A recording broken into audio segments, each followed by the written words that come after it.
back to the Culturally Distinct Podcast. It's your boy Black Adam. I'm glad you guys tuned back into the show. It's a great time, great week, man. Hope you did something positive this week. We're still in the month of October, and I got to give a big shout out to Breast Cancer Awareness Month. Much love to you guys. What you say? Domestic violence awareness. Men's violence awareness. I never heard of that before. We got some people in the background giving awareness causes I never heard of. But anyway, shout out to everybody. Breast Cancer Awareness Month. Shout out to you guys, man. Anybody that was a victim, anybody was close to anybody that was aware with breast cancer, man. Much love to you all. Thank you guys for tuning in. Thank you guys who sponsored the show, 605 Adult Beverages, Call Audio. Much love to you guys. Thank you guys. Nadia Whitehead, I see you out there. She gets on my nerves all the time, but shout out to her for making this interview happen. That's a mouthful in itself. So, guys, as you know, in this climate, I don't know if you watch politics. I don't know if you've been watching Donald Trump and the things that's going on with the tariffs and economic trade and economic wars. Basically, what I'm trying to say is the business world. If you're not tuned into the business world, you're gonna be left behind. And I'm gonna give you a fun fact before we start the interview. Before 2000, they had this thing called the middle class, right? And the middle class was the widest group that was prevalent. Right. Now, the middle class is about to be depleted. Right. They said the economic gap between people of color, not black, people of color, it's a $96 trillion GDP, right, of all the goods and services that come through the United States, right?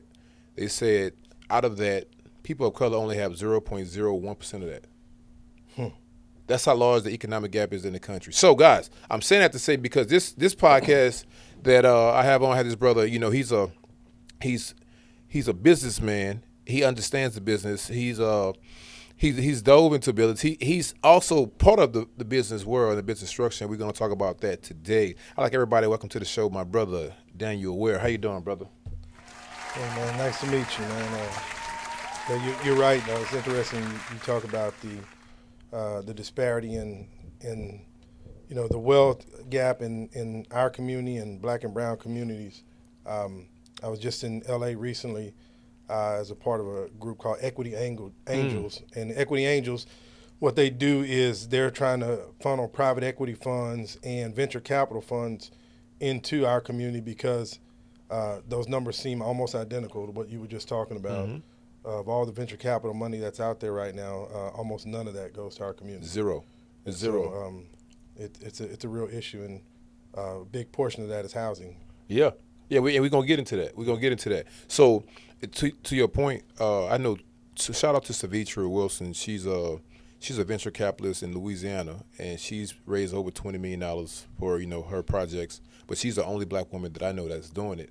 And that's a small scale, of course, to these $1 trillion companies, right. But $20 million is pretty good to raise, for a young black woman out of New Orleans. Right. But a shout out to Savitra. You see this, I need you on the show. Oh yeah, so Danny, tell me where you're from. I'm from Orange, Texas originally. Oh man, you from the country, man. I'm from the swamp, yeah. So you from Orange or you from Port Arthur? Which one? Oh no. Now see, if you from Southeast Texas, then you would know by listening to my dialect. Right. When you from that area, you can tell, much like my folks in Louisiana, they can tell if you from North Louisiana, yes, right. Baton Rouge, New Orleans. It's the same thing in Southeast Texas. We can tell you from Orange, Port Arthur, or Beaumont. It's a distinct difference. Yeah, that's funny, man. I used to date a girl way back a long time ago from Port Arthur. You okay? Oh, I'm good. Okay. She didn't stab me, she didn't shoot me, so I'm good. So how long you been here in Houston? I've been in Houston quite a while, man. I've probably been in Houston, over a decade. Okay. 12, 14 years now. But I've lived all over the country, chasing different business opportunities and tried to get back home from Reno, Nevada, and then Wilmington, Delaware, and try to get back home to my family. And I've been in Houston now for about 12, 14 years now. Okay, yeah, me too, man. I love Houston, man. Houston, actually, what's funny, you said something about business. Houston is one of those most diverse melting pot places of business. Correct. Because we have people of all colors, shapes, cultures that make money here, and it's welcome. Versus somewhere like a New York or like some places in L.A. Places, a lot of places in the South. It's not a lot of us there. Correct. If we are, we're behind the scenes, and they don't, we don't want to show our face. So how long have you been like doing business? Man, it feels like my whole life. I think my first, business, me and a buddy of mine started a company. We were 17, man, called, it was a fashion business. So anyway, always trying to find an opportunity outside of just the regular, fairway 9 to 5.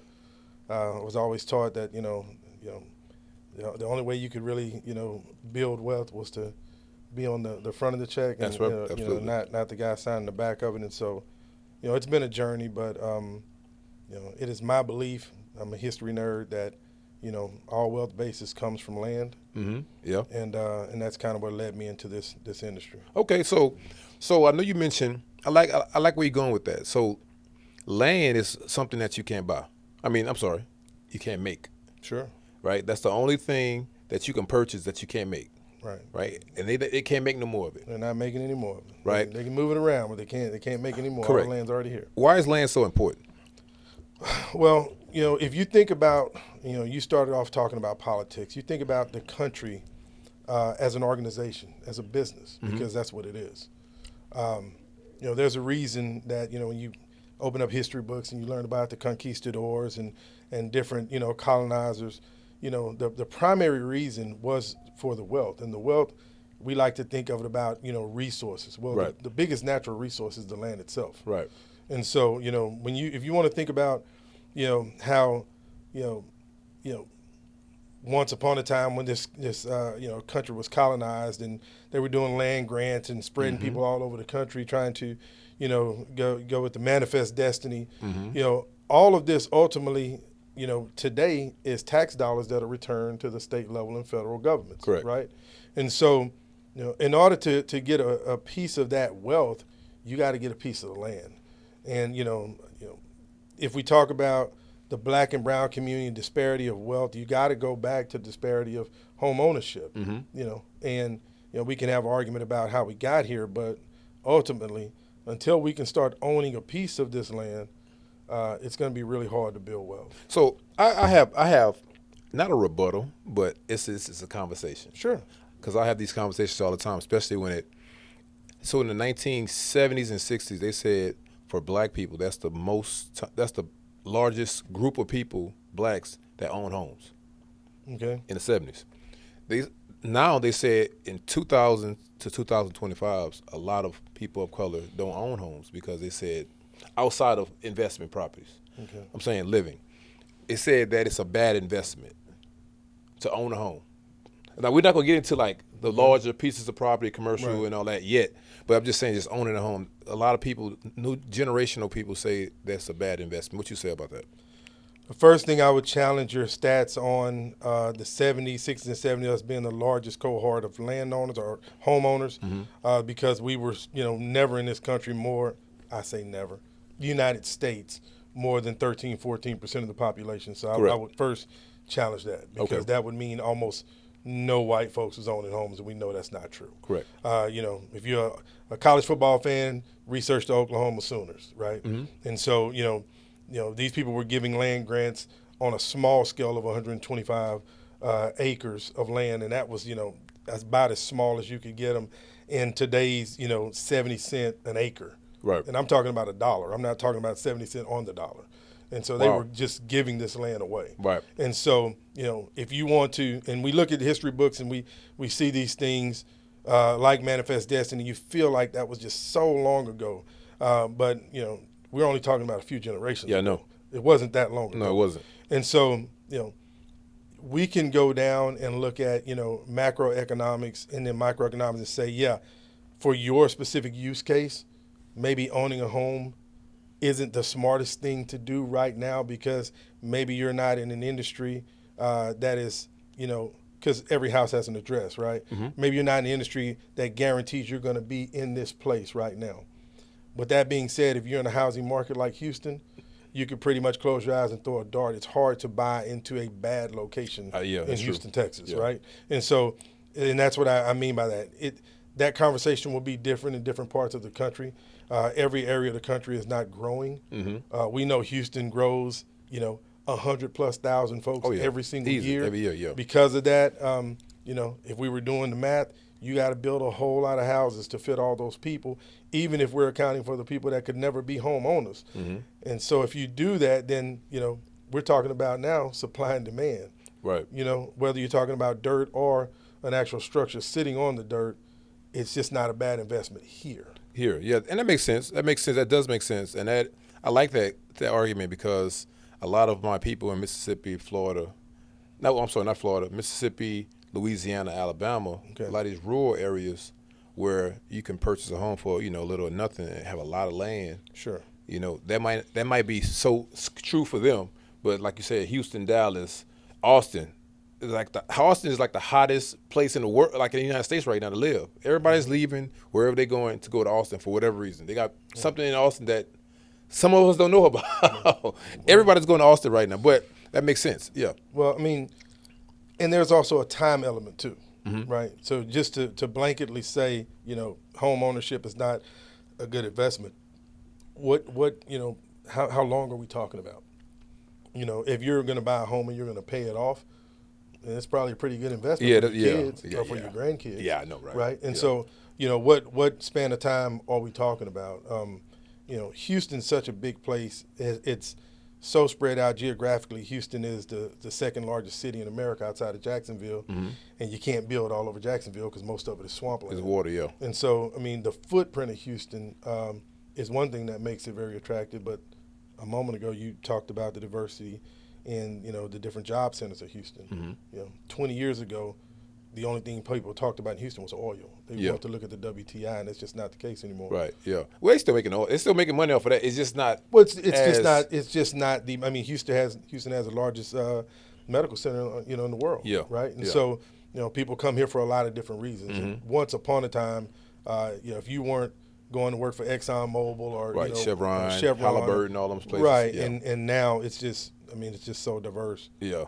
Well, Enron. Remember Enron back in the day? I do remember I had a buddy that worked at it. Yeah, I was actually my building. I look at Enron, the old building, every day. Okay. Yeah, I was like, I know that building. I did my research. That's Enron. So yeah, man. But yeah. So I want to talk about community builders, Yes, sir. right? The concept of it. Where did it come from, and what is it? Well, first, I'm going to give a shout out to Mr. Mike Inselman and Mike Castleman. These two guys. Mike Inselman's a Rice grad, and back in the 70s, him and a buddy of his realized that there was no library of housing data that existed for, a builder or a developer to understand what's going on in, adjacent communities or communities across the city. Mm-hmm. And, the real estate business, it's a very copycat type of business, Yes. right? It's almost, the field of dreams. If you build it, they will come, right? Right. And so, they decided they were going to ride around a pickup truck with, housing plats and count the houses. And that's really how the business started back in the 70s. And so that company got sold back in 2013, I think it was, and was owned by private equity and went through another event in 2018.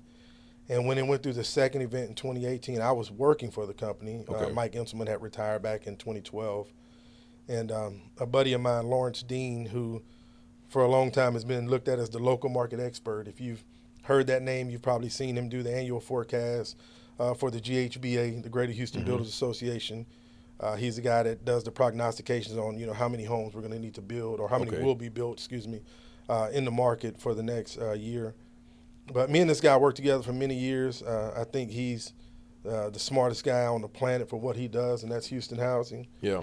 And we saw an opportunity. We saw an opportunity where the company that we used to work for, that will remain nameless, was getting away from the high touch, face-to-face piece of the business. Okay. Real estate's a very personal business. Yes, absolutely. Texas is still a place where your handshake matters. Right. And so I can't say that people do business in every market the way we do it here. Mm-hmm. But, if you remember when they first came out with Teladoc, everybody thought they were a physician, right? If you got a cold, you could, go online or whatever and diagnose yourself and Right. go drink some green tea or whatever. But, if you got something really wrong with you, you probably should go see your primary care physician, Correct. right? Same thing with all the different legal things, the prepaid legals. If you have a real legal issue, you probably need an actual attorney. Right. And, in this business, because people who are large-scale builders and developers in Houston, developments are a big deal here. I mean, we have clients that will go out and buy, 4,000 or 5,000 acres of land to turn into communities, right? Yeah. Master plan communities. Well, Austin Point, it's a great, Danny Signorelli, who runs the Signorelli company, those guys on the southwest side of town, built a large enough tract of land. There's going to be 40,000 homes out there one day. That's a city.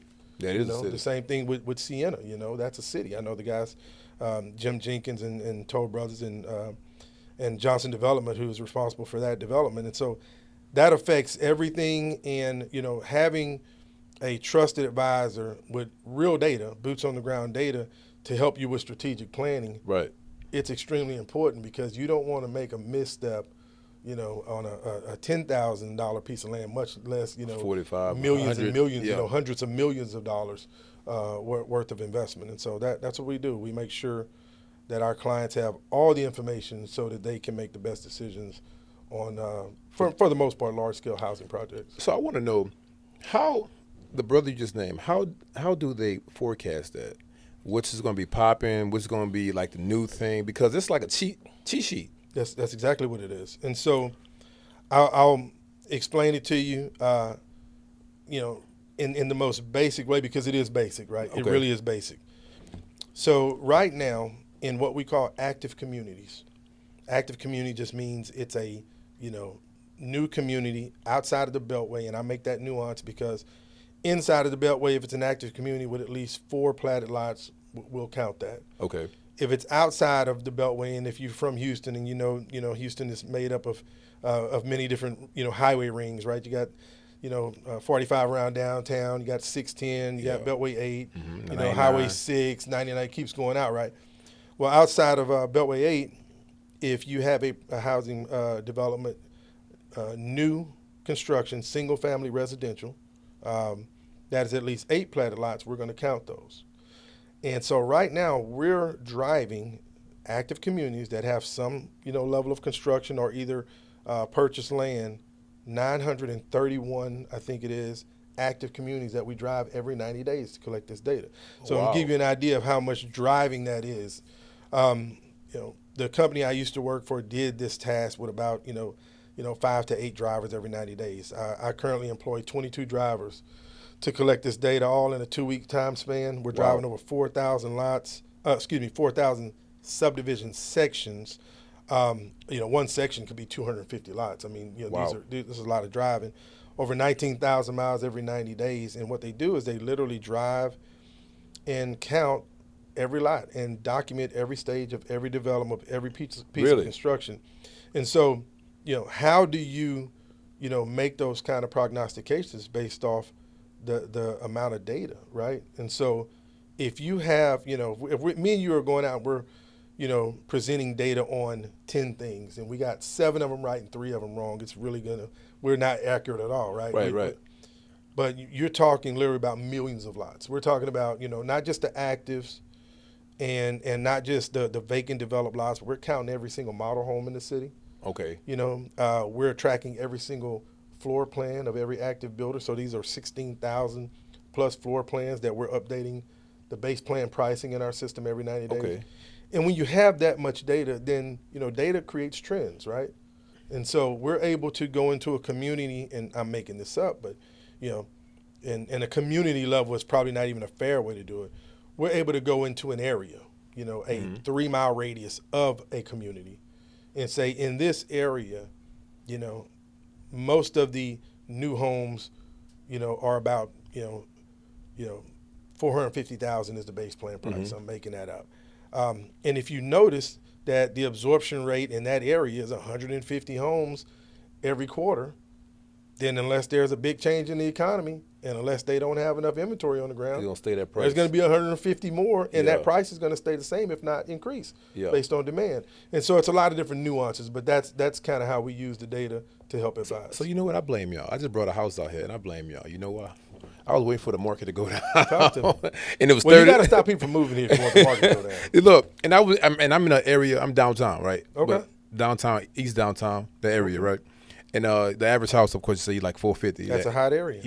And I'm like, why is these prices not going down, man? and I'm waiting, and I'm at this time this is when the interest rate is supposed to go down. Okay. And I'm like, let's go down 1 point, 1 point, and the prices stayed stagnant. Waited for another 6 months. It went down a little bit, but it went right back up because it was an influx of people that was moving in. Right. A lot of people was moving out, but people was moving right back in, so it's keeping them numbers the same. I said, you know what?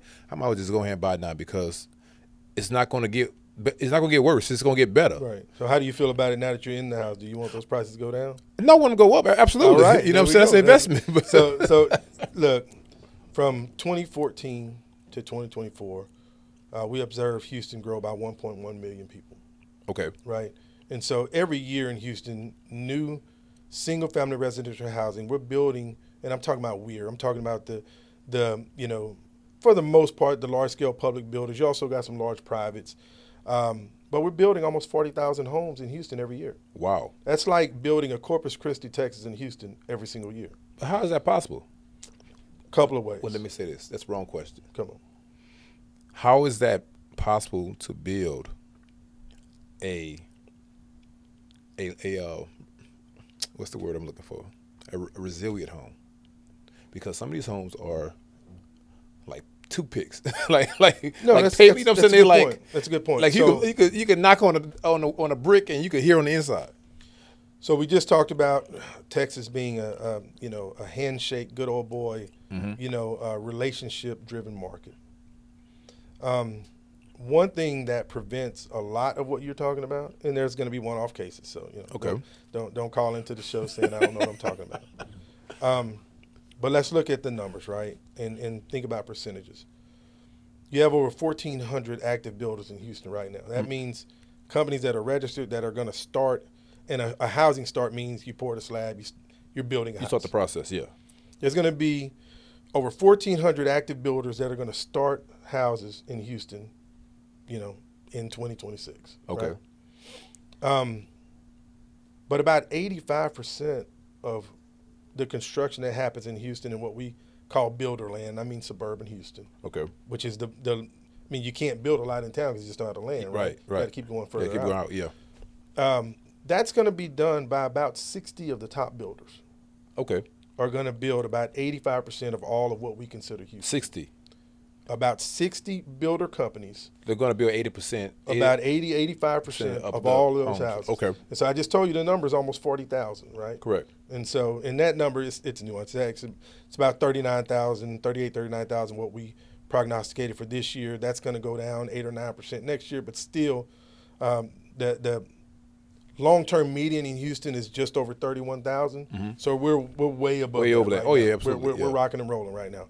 And so these builders, some of these builder companies, we're talking about one builder company, that'll go out and build 500-600 homes in 1 year, right? Wow. Think about It's a lot. the danger involved in the in-house economics of that builder to do what you said, to go and build a house that is going to get a bunch of bad press. Right. I'm not going to say it doesn't happen. It's happened. I've actually seen on the news where they had a builder that will remain nameless, and this is a pretty large builder that had some issues with some of their housing. But I also know on the back end the investments that builder made to make that right. Okay. Because it's too much of an investment to mess that thing Yeah. up. And so Yes. it does happen. I would be more concerned with a smaller builder, and I'm not encouraging people not to do business with the small guys because I'm a small guy and I want you to do business with the small guys. But 85% of Houston is going to be built by the larger builders. So it's going to be one-offs when you find somebody who built a house that's just not worth anything. Yeah, and I want to know your take on AI, because what you stated about you have 20 drivers that go around the city to look at over all these homes, right? The way AI is set up, as you know this as well as I do, AI calculates that information. Oh man, I have this. I bet I have this conversation, 2 or 3 times a week. So now, of course, I understand you're an owner and you're a businessman, and the bottom line is the bottom line. That's right. It got to make sense. That's right. And if I could cut my costs, Yep. and get the same information or that or get better information, do you think that the future of housing is AI? I'm going to say the future of everything is AI. Okay. So I'm going to go further than that. Okay. We are so new in the artificial intelligence game that the smartest people are going to say, I don't know what I don't know, but I'm interested to learn. Right. The reason AI has not been implemented in my business is because an AI platform doesn't exist yet that can drive through those communities with the level of expertise and accuracy and at the cost that I can get a part-time driver to go and do it 4 times a year, because we only drive for a 2-week span every quarter, right? Okay. And so these aren't full-time employees. I hire them on, I pay them mileage, and I pay them an hourly fee to go out and do it. But they are experts. These are, for the most part, the same people that do it. Okay. And so absolutely, I can imagine, I don't know how fast this is going to move, but, 5-10 years from now, it's probably going to be so cost effective to handle it in a different way. And when that happens, but the reason, so a lot of the AI in the housing industry right now is driven by like imagery, satellite imagery, flyover imagery. Yeah. The issue with that is a satellite image can tell me if there's a rooftop on a house, right? But that doesn't really tell me if that's a completed home. There may be someone in there doing cabinetry work, right? Got you. And so our level of accuracy goes to that level. I Right. need to know, is it under construction? Is it a finished vacant home? Mm-hmm. Or if it's an occupied home? Or if it's a model home? Can that AI look at that home from the top, or either, from the street level and say, the difference between, I saw people moving around in that house, so it's an occupied home.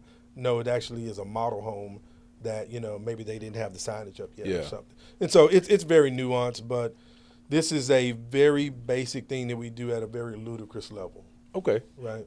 That makes sense. I like that because them questions that I would ask, I'm like, we could cut the cost and get the same product. Why not? I want to ask you this. When it comes to developing, what is it? Is it, I know you mentioned this earlier, but is the goal to have a cookie cutter approach, or is it ingenuity, or is it something saying, well, like for instance, a next gen house is, right? Absolutely. So now you correct me on this, but I believe in 2016, that's when they started coming out, right? That next gen house. I can't say when it came out. I know that a lot of the next gen housing, and I actually know a local builder who's employing a lot of the next gen, ideology into her projects here in the city. At the end of the day, it's going to come down to economics. It's going to come down to, are there government subsidies for this kind of housing? Yeah. What makes the most sense? I was looking, earlier this week having a conversation about, and we just talked about how many people live in Houston. Houston, 7.6 million people, right? And it's growing, over 100,000 folks every year. We're starting, just under, 39,000 homes every year. Well, that's a housing deficit, right? We need to build more housing. And so, some of that is, government subsidies, some of that is local programs, to try to help folks out. But the incomes aren't growing as fast, right? And so, the median household income in Houston is still under $60,000. Well, it's less than that now because people have been furloughed or they been laid off. It's less than that now. And so the average sales price of a new home in Houston is over $420,000. It's impossible to live there. And so, but the reason the market hasn't reacted is there are so many people moving into Houston. And Houston is growing. I mean, Houston grows, 50, 60,000 people, births over deaths every year. So if nobody moved here, it would still be growing. Still make money, yeah. But when you have a surplus of people, in almost any business, the economy of the business is the end user. And the end user, and what we're talking about, is human beings, right? Right. And so if the city's growing with people that fast, you don't have to service everybody. So let me ask you this, because I want to get on that. I want to talk about that. So, but it has to be a deficit somewhere else, because if you have a positive somewhere, it's kind of like water, how water moves, right? If water moves into one location, I mean, it's leaving another area.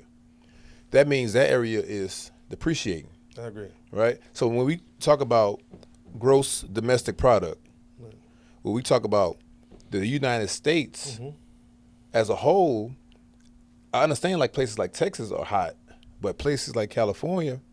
You just said it. some folks that are a lot smarter than me a long time ago came up with something in Houston called municipal utilities districts. And my sister lives in Pearland. And I remember her talking to me one day, and she said she saw something on the news or national media, and she was like, we pay some of the highest taxes in the country. And she was up in arms about it. And I explained to her, yeah, but the sales price of your home when you bought it was probably, 15, 20% less than that exact same home Right. just outside of any other major city in America. Correct. And that's because of municipal utilities districts, right? So what a MUD district is, if for your listeners who aren't informed about it, is basically they defer the cost of developing that land to the future homeowner, right? Okay. So instead of me and you, we have a development company, we want to go and buy, 100 acres of land and build a community, we're going to go out and, put up some of our cash and finance some of that land, but we don't have to pay the full price of developing that land and turning it, going in and putting in, WS&D and pouring streets and making these finished lots for a builder to start building on. And because we don't have to do that, we can sell our lots a lot cheaper here than they can outside of Chicago or outside of, Maryland or wherever, in these other markets. And so, you're right. Deficits will be created elsewhere. We're masking it here in Houston for a couple of reasons. Number one, our footprint is so large. If we were in Denver, we can't keep going west. We're going to run into some mountains eventually, and you're going to run out of real estate. Right. In Houston, and you've been in Houston now, you said over a decade. Well, if you've been in Houston over a decade, then you were here before the Grand Parkway was here. Yes. Right? And you remember if you were going to San Antonio, or probably a better visual was coming back from San Antonio, you didn't feel like you were back in Houston. Until you got to, maybe the Beltway, maybe. Oh, right? Maybe Highway 6, maybe. Highway 6, yeah. That's when you kind of felt like, well, back. if you're coming back from San Antonio now. Oh, yeah, you way out there by Foster. Well, yeah, I mean, long before that, right? Yeah, Brookshire. Right, long before that. Yeah. We have large-scale developments that are happening outside of Sealy, right? Wow. Jordan Ranch is 44 miles from downtown. Jordan Ranch is in town now compared to these communities we're talking about. And so when you have a footprint like that, that's me and you being in the clothing business, and we got all the wool we need, right?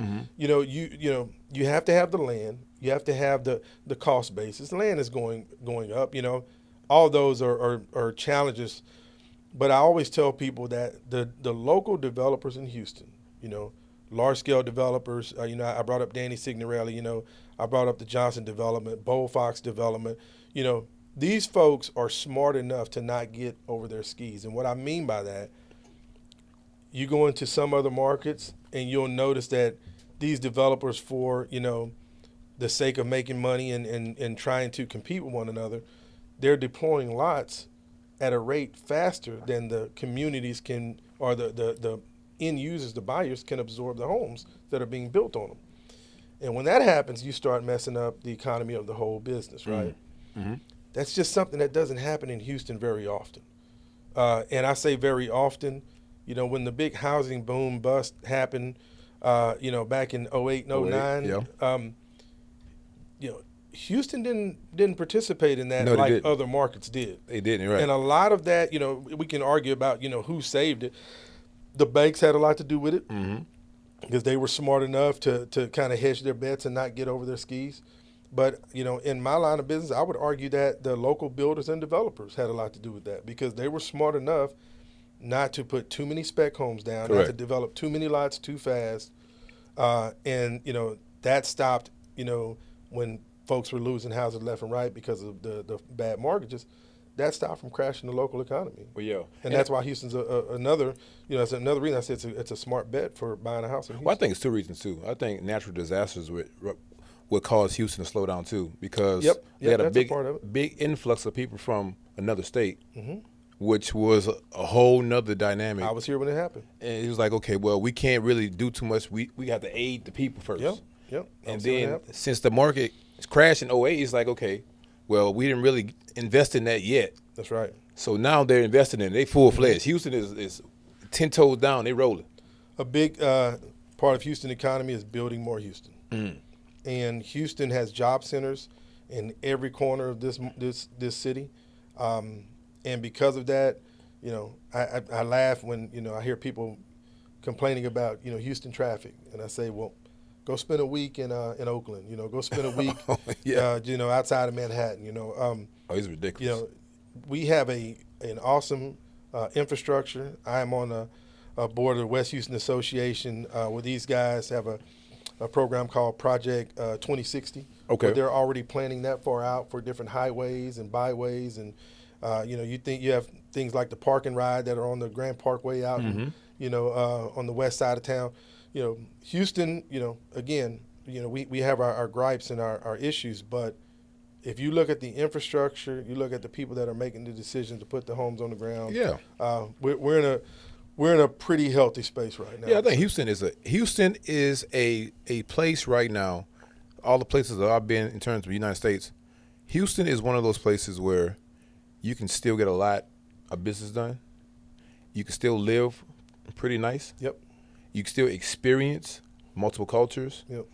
And you can still travel to where you want to travel because the airports are like convenient, spaced out.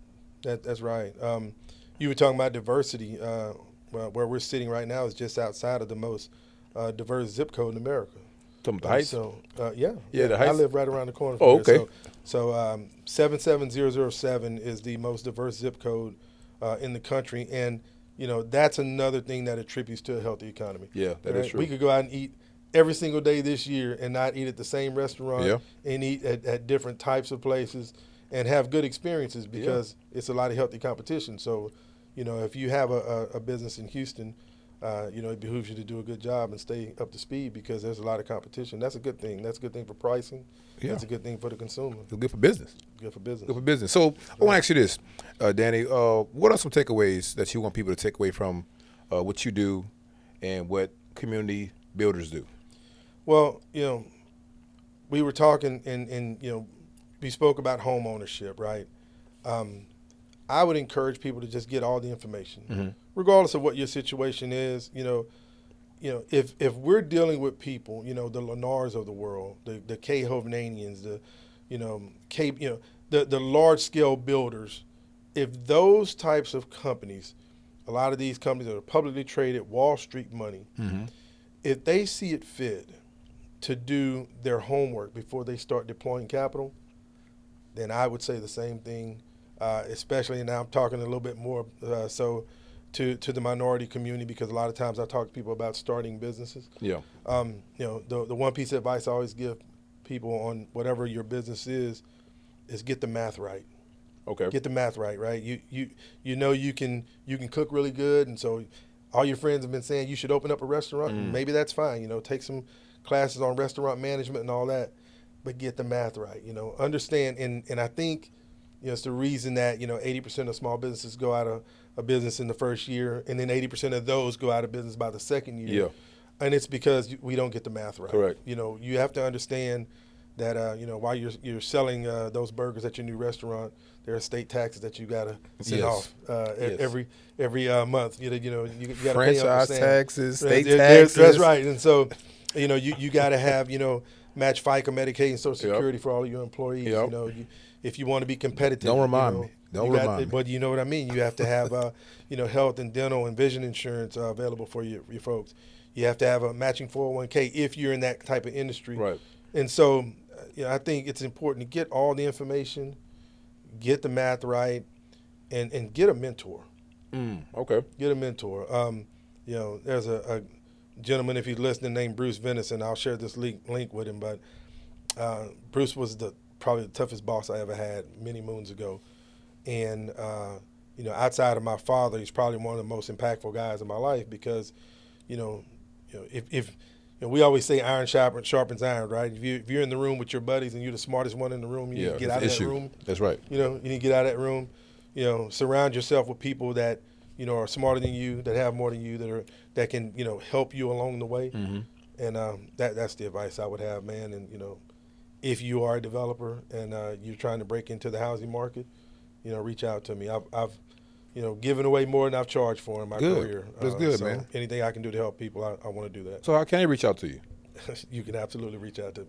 Okay, they can find you. Absolutely. Google you. They ain't hard to find. You can reach out. I am. My website is CBAS Home cbasshome.com. You can reach out to me directly there. There are links that you can find me.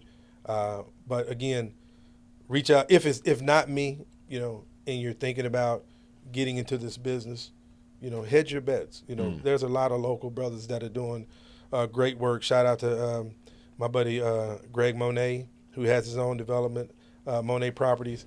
Greg has gotten me in a lot of really good room with really smart people. The Black Association of Commercial Real Estate Executives is another good group you can reach out to. And so, talk to these people who have been doing it a long time, and they'll help you out, man. Yeah, no, that's the benefit. So it's I'm glad you said that. I tell people all the time when I go in rooms, right, I leave out because I like old people say, I never meet a stranger, right? Okay. But it's important when you go in these rooms because these people have it, right? And they were waiting. They like, who can I give this information to? Man, you'd be shocked. They like be waiting. But the thing is, a lot of people are intimidated or they don't have the right questions.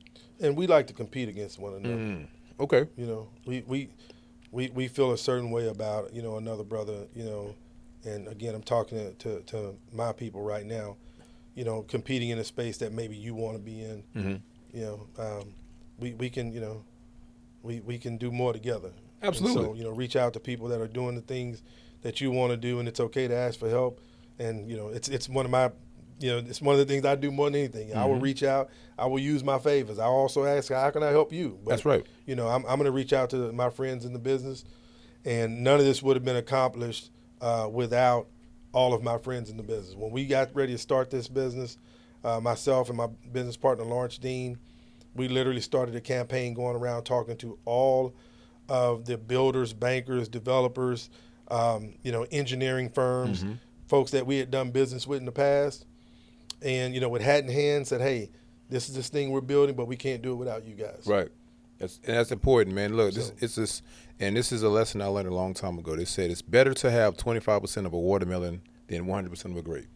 You just said something. It might went over your head, but you just said something. So a company that this guy named Alex Camcar, Bullfox Development, Alex came to me back in 2017 and said, hey, man, I'm going to quit my job and start a development company. I need your help. Okay. And so the first community that we developed, Bullfox Development, was Venetian Pines. Okay. Venetian Pines was on the cover of Builder Magazine, February 2022, if I'm not mistaken. Look that up. And so it's very first community. Right now, that development company, which I'm a equity partner in, we have 5 active communities around the city. Atwater is one of our communities. La Ciguera, Cherrywood Estates, Venetian Pines, and a few others. But that first deal that we did, Bullfox took a very, very small percentage of that deal to get in. And so just to get in. Did all the work. Yeah. But took almost none of the money. It's okay. Right, because now he's good now. It's okay.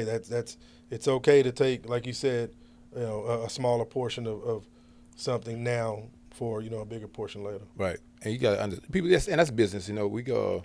I have the good thing about this show. I have a lot of business men on, men and women, and they talk about the structure of business. They talk about you said the numbers, the math. Right. They talk about what not to do at the beginning. Okay. Even if you get a business loan, SBA loan, do not spend that money. Right. If you're gonna spend that money, make sure you spend 6 months ahead, on bills or whatever. Sure. Just in case, because you don't know what's gonna happen. Even if the business is scaled and you're doing well, because you just don't know what happens. Get the math right. Right. So, guys, man, look, I'm glad you guys tuned into the show. This is a great show, man. Look, Danny, I'm glad you came on to talk about community builders and everything you got going on in Houston. So I tell all my guests when they come here, if you want to give a donation of $1,000, nah. But guys, if you see Danny in the street, man, make sure you get information from him because brother got a lot of information. I could tell. If we wasn't in this setting, we'd be having a cocktail and drinking, and we'd have this conversation. This is what I like. Right. I like picking people's brains Sure. that especially stuff I don't know. Like I didn't even know about the brother that does they forecast how subdivisions and everything are developed. Yeah. That'd be interesting. I'd be like, man, that'd be an interesting job to do. You be like, If you ask him, this was his dream job many moons ago. Oh, really? And when you go to my website, this brother he's talking about is about he's going to talk about me when he sees. It's about a 5'9" Jewish guy. He's a white guy. We keep calling him a brother. Okay. But he'll tell you that this has been his dream job for many years. So he's in a labor of love. We love what we do, and so Mike Enselman, when we started, he said, "Man, the next couple of years you're going to work harder than you've ever worked. You're going to have more fun than you've ever had." And it's true. It's a lot of hard work, but we love it. It's what have we fun. do. That's good. That's good. I call that passion. So, guys, man, I appreciate you guys for tuning in. Y'all know what time it is. Black Adam, Culturally Distinct Podcast. Shout out to my sponsor, 605 Adult Beverages, Call Audio. Y'all know where we are. You know how to get in touch with me. And every week at the same time, same place. I love you guys, and you can't do nothing about it. Peace.